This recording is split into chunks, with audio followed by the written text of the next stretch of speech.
पुढची महत्त्वाची बातमी नीट पेपरफुटी प्रकरणाची आहे। नीट पेपरफुटी प्रकरणात विवेक पाटील हे नवं नाव आता समोर आलेलं आहे। अटकपत्रात विवेक पाटीलचा उल्लेख आहे। लीक प्रश्नपत्रिका पुरवल्याचा सीबीआयचा दावा आहे। मोठेगावकरनं विवेक पाटीलसह इतरांना ही प्रश्नपत्रिका दिल्याचा आरोप आहे। नीट यूजी 2026 पेपरफुटी प्रकरणातील सीबीआयच्या अटकपत्रात आता विवेक पाटील या नावाचा उल्लेख समोर आलाय। अटक करण्यात आलेल्या शिवराज मोठेगावकरनं विवेक पाटील आणि इतर काही जणांना लीक झालेल्या या प्रश्नपत्रिका आणि उत्तरपत्रिका पुरवल्याचा दावा सीबीआयने केलाय। मात्र विवेक पाटील याची नेमकी भूमिका काय, तो आरोपी आहे की चौकशीतील व्यक्ती, याबाबत सीबीआयकडून काहीही अधिकृत माहिती देण्यात आलेली नाही। या संदर्भात अधिक माहिती घेणार आहोत आमचे प्रतिनिधी अजय घोडके यांच्याकडून। अजय, विवेक पाटील हे एक नवं नाव या प्रकरणात आता समोर आलेलं आहे, त्याची चौकशी सुरू झालेली आहे का, काय अधिक माहिती मिळते?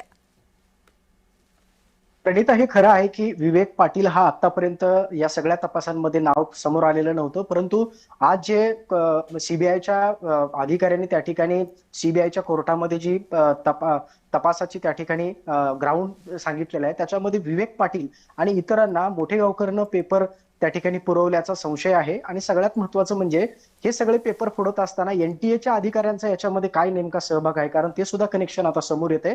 आणि लातूर मधल्या औसा रोड परिसरात असलेल्या एका डॉक्टरचं सुद्धा नाव त्या ठिकाणी समोर येते।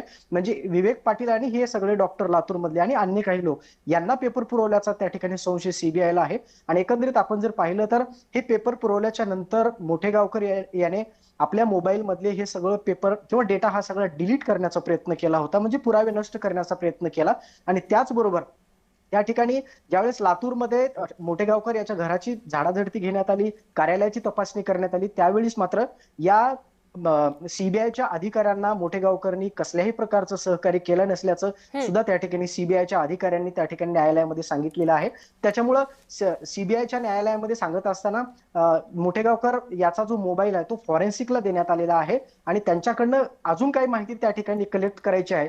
आणि हा विवेक पाटील नेमका कोण आहे, या सगळ्या रॅकेटमध्ये विवेक पाटलाचा रोल नेमका काय आहे, आणि त्याचबरोबर बाकी अन्य कोणते त्या ठिकाणी लोक आहेत ज्यांना हे पेपर पुरवण्यात आलेले, त्याची सुद्धा माहिती त्या ठिकाणी सीबीआय घेते आहे। पण एकंदरीत आपण जर पाहिलं तर भारतीय न्याय संहिता विवेक पाटील हा किती मोठा मोहरा या प्रकरणातला आणि असे किती विवेक पाटील आणखी या प्रकरणात सापडतात त्याकडे लक्ष आहे। तुम्ही असेच जोडलेले राहा।